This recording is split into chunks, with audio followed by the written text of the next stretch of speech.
Picture a quiet man in simple white clothes walking slowly under the hot Indian sun.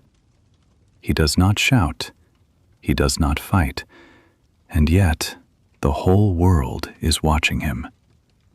This is not a fairy tale. This is a true story. A story about pain, courage, and the deep power of truth. Stay with me, because today we are going to walk together through the real life of Mahatma Gandhi. A life full of struggle, discovery, and lessons that still speak to us today. Are you ready? Let us begin. Our story begins in a small coastal town in western India. The town is called Porbandar. The year is 1869. The world is very different then. India is not a free country. It is ruled by the British Empire, one of the most powerful forces in the history of the world. In this town, on the 2nd of October, a baby boy is born. His name is Mohandas Karamchand Gandhi. His family is not poor, but they are not very rich either.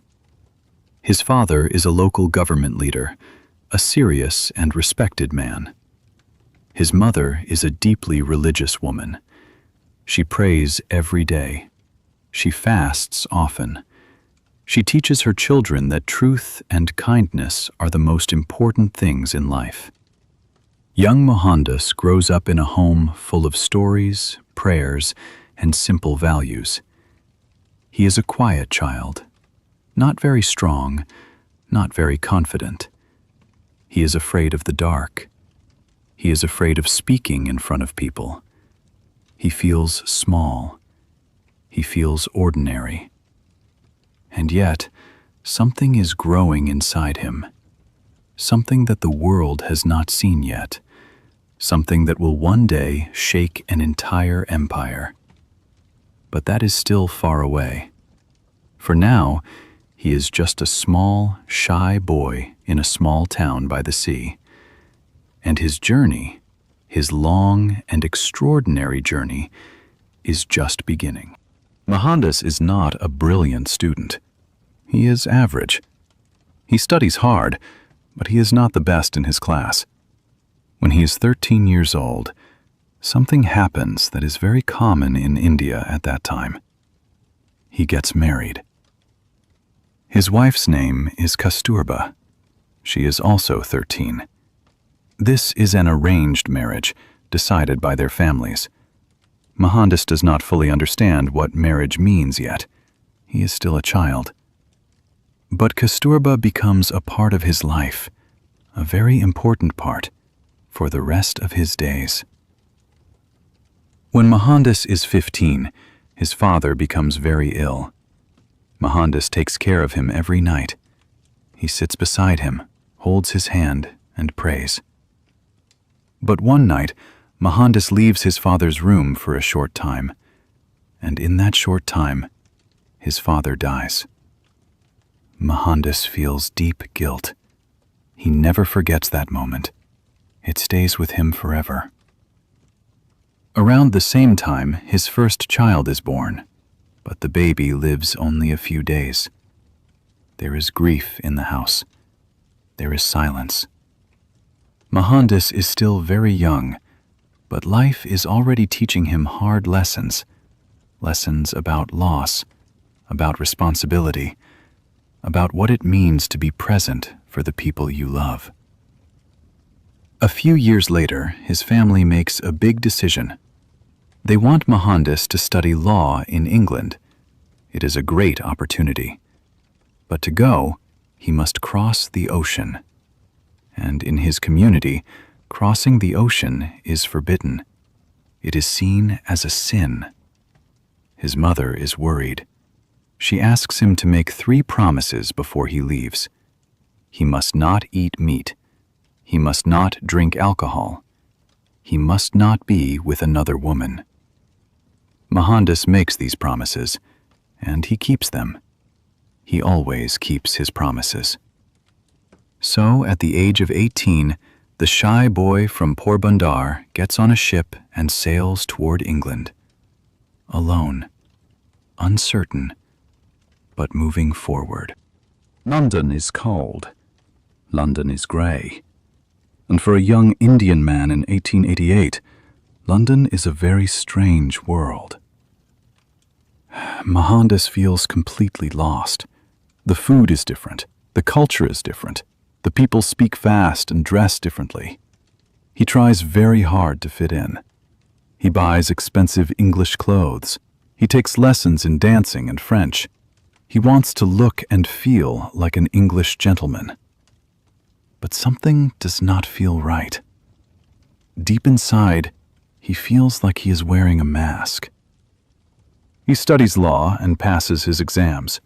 But more importantly, in London, he begins to read. He reads the Bible. He reads the sacred Hindu text called the Bhagavad Gita for the first time. He reads about the life of the Buddha. He reads a book by the Russian writer Leo Tolstoy about love and simplicity. Each book opens a new door inside him. Slowly, he begins to understand something. He does not need to become someone else. He needs to discover who he truly is. He returns to India in 1891, ready to start his life as a lawyer. But the return is not easy. His mother has died while he was away. Nobody told him. He arrives home and finds silence where her voice used to be. He is heartbroken. He tries to work as a lawyer in India, but he struggles. He is still shy. He stands in a courtroom one day to speak, and he freezes. He cannot say a single word. He sits back down in shame. He feels like a failure. He does not know it yet, but this failure is preparing him. Every difficulty, every quiet moment of shame, every unanswered question is shaping something inside him, something that is not yet ready, but it is coming.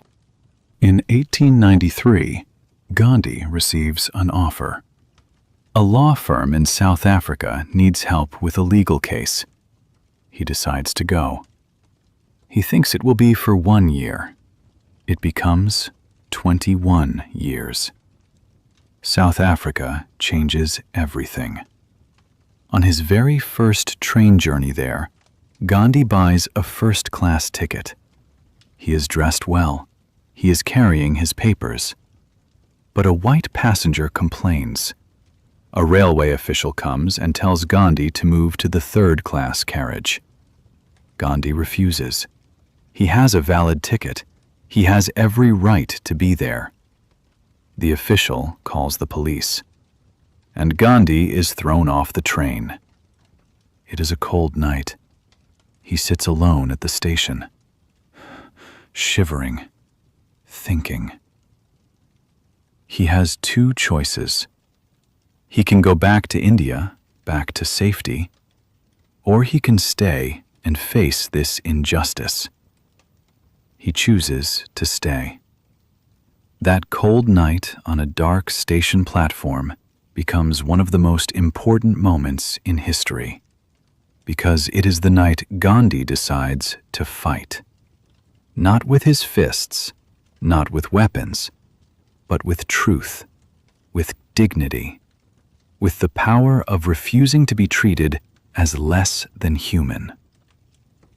In South Africa, Gandhi sees the full reality of racism and colonial power. Indian workers there have almost no rights. They are treated badly. They cannot vote. They cannot walk on certain streets. Gandhi begins to organize the Indian community. He starts a newspaper. He writes letters. He speaks at meetings. He is still not the Gandhi the world will know, but he is becoming him, slowly, painfully, honestly. In South Africa, Gandhi develops an idea that will one day change the world. He calls it satyagraha. In Sanskrit, this word means truth force or soul force. The idea is simple. but very powerful. If a law is unjust, do not obey it, but do not use violence. Accept the punishment with dignity. Show the world the injustice through your own suffering. Do not hate your enemy. Try to change his heart. Gandhi tests this idea many times in South Africa. He organizes peaceful marches. He leads workers on long walks in protest. He goes to prison. Again and again, he goes to prison. And every time he comes out, more people listen to him. More people follow him. The British authorities in South Africa do not know what to do with a man who does not fight back, who does not run away, and who does not stop. Gandhi also learns something important in these years. He learns to live simply. He stops wearing expensive clothes. He begins to make his own food. He lives in a small community where everyone shares the work. He gives away most of what he owns. He calls this way of living an experiment with truth. His wife, Kasturba, is always beside him. She does not always agree with him. Sometimes she is angry. Sometimes she is exhausted. But she stays. She is strong in her own quiet way. By 1914, Gandhi has won important legal rights for Indians in South Africa. The community celebrates. But Gandhi does not stay to enjoy the victory. India is calling him. And he knows his real work has not yet begun. Gandhi returns to India in 1915. He is 45 years old. His name is already known in some circles, but most people in India do not know him yet. A great Indian leader named Gopal Krishna Gokhale advises him. He says, "Travel first. Listen, learn, see your country before you speak for it." Gandhi listens. He travels across India by train, third class, sitting with ordinary people, farmers, workers, the poor. He sees hunger. He sees fear. He sees how deeply the British system controls every part of Indian life. And he sees something else. He sees a people who have forgotten their own power, who have been made to feel small for so long that they believe it. This breaks his heart, but it also gives him a direction. Gandhi begins to work at the local level first. In a place called Champaran, farmers are forced to grow a plant called indigo for the British instead of food for their families. Gandhi goes there. He listens to hundreds of farmers. He documents their stories. He stands with them quietly and firmly. The British authorities tell him to leave. He refuses. He is arrested. But the farmers come out in thousands to support him. The British are surprised. They have never seen this kind of resistance before. Calm, organized, unafraid. The case becomes famous. The farmers win. And across India, people begin to whisper a name. Gandhi. Who is this man? What does he believe? And can he really help us be free?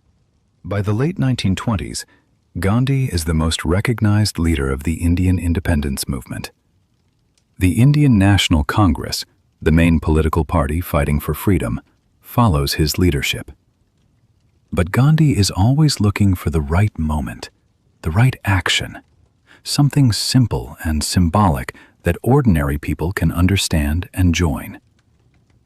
In 1930, he finds it. Salt.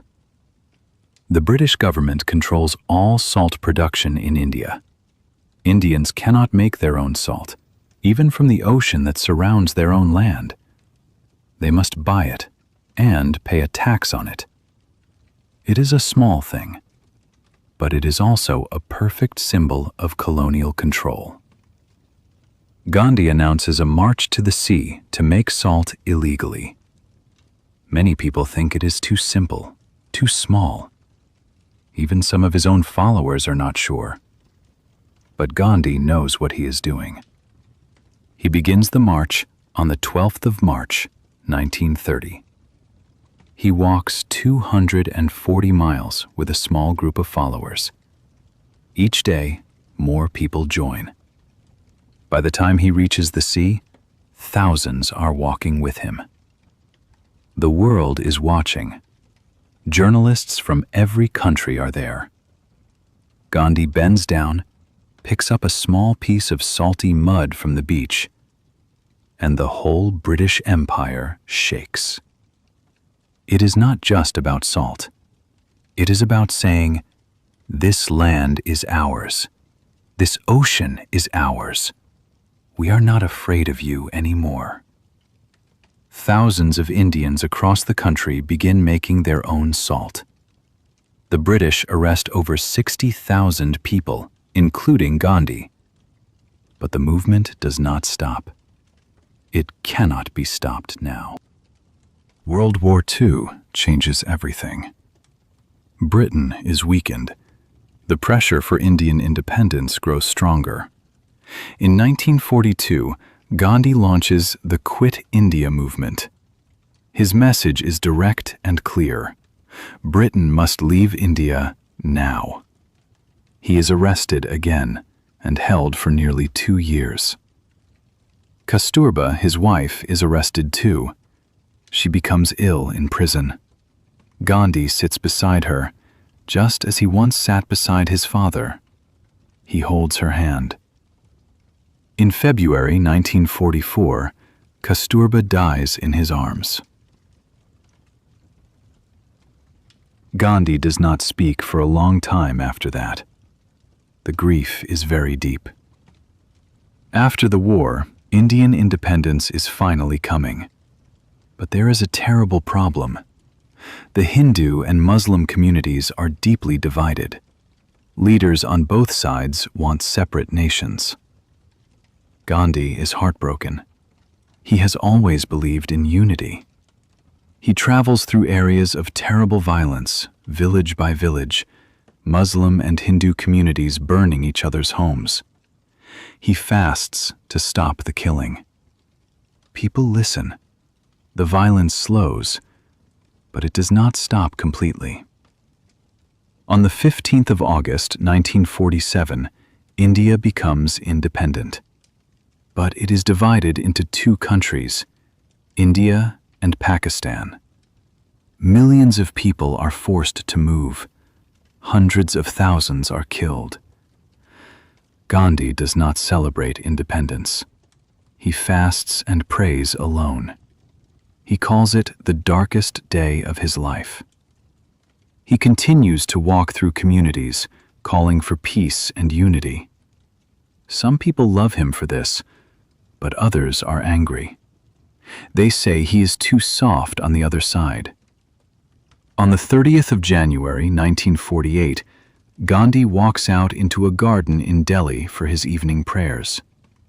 A man steps forward. He fires 3 shots. Gandhi falls. His last words are said to be a call to God. He dies at the age of 78. The news